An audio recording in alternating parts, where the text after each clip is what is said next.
Bonjour, une grande inquiétude ce jeudi en une du Parisien aujourd'hui en France. Elle concerne l'avenir des enfants. Dans une enquête commandée par le journal, 69% des sondés estiment que l'éducation nationale ne garantit plus l'égalité des chances.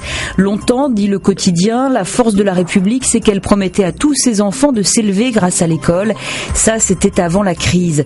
L'éditorialiste Stéphane Albouy constate ce que redoutent les parents plus que tout, c'est que leurs enfants vivent moins bien qu'eux.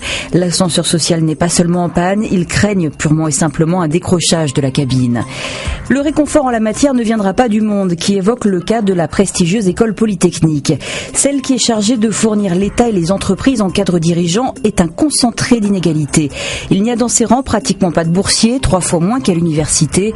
Et que dire de ce ratio? Sur les 401 élèves de la promotion 2014, 152 viennent de 2 lycées, Louis-le-Grand à Paris et Sainte-Geneviève à Versailles. Une toute autre question a soulevé un véritable débat au sein de la rédaction de Libération. François Hollande est-il vraiment vert? Question visiblement compliquée alors que s'ouvre la conférence de l'environnement. Le journal a décidé d'offrir une page à la réponse oui et une autre au non. Dans la colonne du oui, l'intention du chef de l'État de faire de l'écologie un sujet de mobilisation nationale en 2015. Au rayon du non, les phrases du président du genre « Nous sommes en première ligne du réchauffement climatique » qui ne sont que rhétoriques. Le Parisien aujourd'hui en France n'est guère moins sceptique sur le sujet puisqu'il parle d'OPA de François Hollande sur l'écologie à grand renfort de symboles. Même le papier toilette de l'Elysée est désormais éco-labellisé, raille le quotidien. Pendant ce temps, le pétrole coule à flot et à court terme, cela se traduit par des prix bas à la pompe. Les pays de l'OPEP vont se réunir pour décider s'ils doivent réduire les volumes de production pour gonfler les prix. Bonne nouvelle pour les automobilistes, la réponse devrait être non. Pour l'écologie, c'est sans doute une moins bonne nouvelle.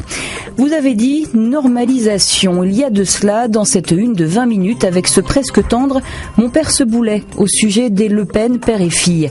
Selon le journal, leur relation intéresse les Français puisque 58% estiment que l'ex-chef du FN nuit à la stratégie politique de sa fille. Mais derrière la vitrine reste le fond, rappelle l'Humanité, qui est allé enquêter chez les nouveaux maires Front National. Le journal prend l'exemple de Mantes-la-Ville, où l'élu se fait des plus discrets. Même là, ça bouge dans l'ombre. 15 cadres municipaux sur 20 ont démissionné parce qu'ils refusaient d'appliquer la préférence nationale. Même chose pour une partie du service d'état civil, excédé par les remarques racistes sur les mariages mixtes. Mais que fait la police? Elle fait du gyropode à Thionville. Voilà l'escouade d'élite. L'équipage peut atteindre des pointes à 20 km/h. Dissuasif, ça reste à voir. En tout cas, c'est l'image du jour. Bonne lecture, à demain.